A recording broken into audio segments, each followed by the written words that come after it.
Allez, puis maintenant, Admir, on va parler un petit peu de ton avenir un peu plus lointain. On va parler après les JO, après le tournoi de sélection et après les JO de Rio. Est-ce qu'on va pouvoir encore te voir en Pro B l'année prochaine en France? Alors en Pro B non, puisque je ne vais pas rester au club de Metz. Je vais signer au club de Mont-de-Marsan, donc en National 1, avec l'objectif de monter d'ici 1 ou 2 ans maximum en Pro B. Donc avec l'équipe qui est composée de Paul Lavergne, Nicolas Roseau et Michael Tauber, qui s'entraînent tous les trois au centre du PPCB.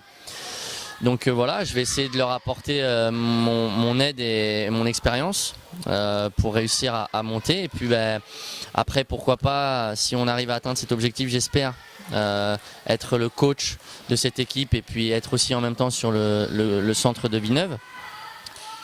Et puis voilà. C'est important pour toi de garder de toute façon ce lien avec Villeneuve et avec le complexe sportif de la Mermerie, avec Julien, avec Cédric, avec les joueurs d'ici. Hein. Ouais, c'est très important. Moi à Villeneuve, ça fait maintenant 6 ans que je suis ici, non 7 même. Voilà, je me sens super bien ici. Je m'entends très bien avec tout le monde, l'équipe dirigeante, les joueurs. Voilà, même si bon parfois je suis un peu nerveux, mais ça c'est mon personnage et ils me connaissent, donc voilà, je suis quelqu'un d'entier et je sais pas faire semblant, donc voilà, je sais que parfois c'est peut-être excessif, mais voilà, je suis comme ça et voilà, je pense que voilà, comme je disais, ils savent que je suis dans le fond quelqu'un de gentil, et, voilà, mais il faut juste pas m'énerver des fois, quoi. Voilà. Bon, on en a des forts caractères ici à Villeneuve, hein. Ouais. Il n'y a pas de problème non plus, hein. Ils ont l'habitude. Hein.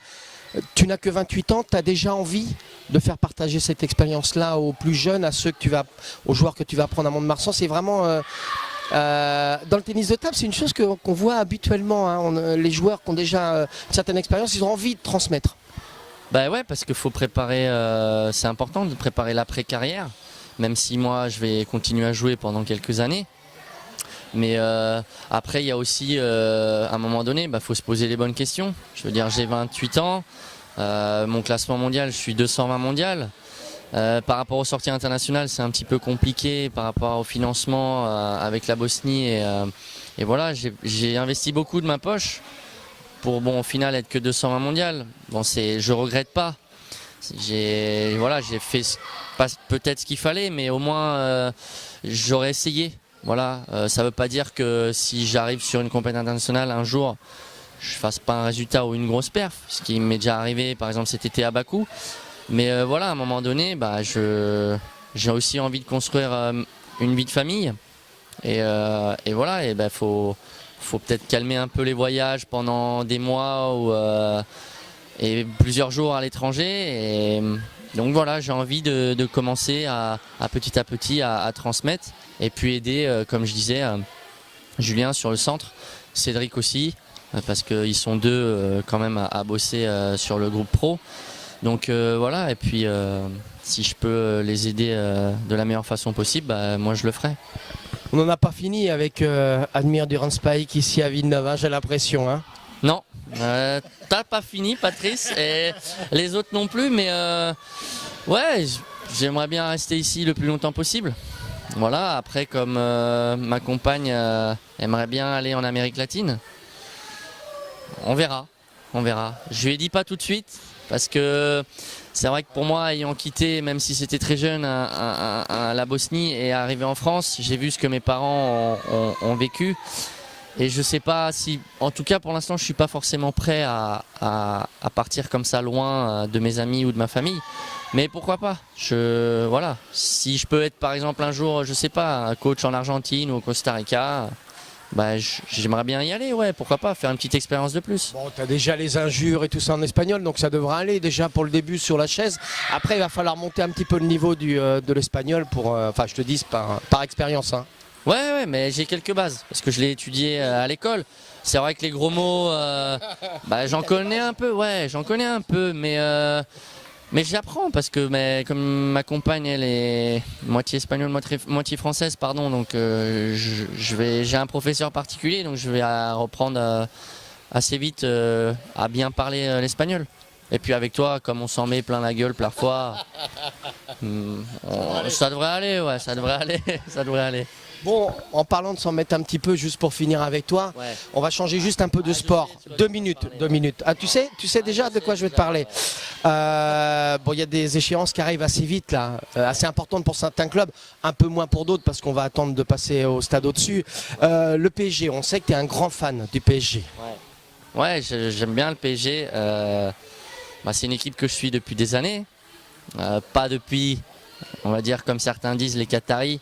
Je vais dire certains pour pas dire autre chose, parce que c'est peut-être des jaloux. Bref, non, je supporte le PSG et j'espère qu'ils vont aller loin en Champions League. Après, la gagner, c'est dur, hein, parce que je suis honnête, il y a des équipes très fortes, comme le Bayern, le Real. Voilà, c'est des équipes qui sont très fortes.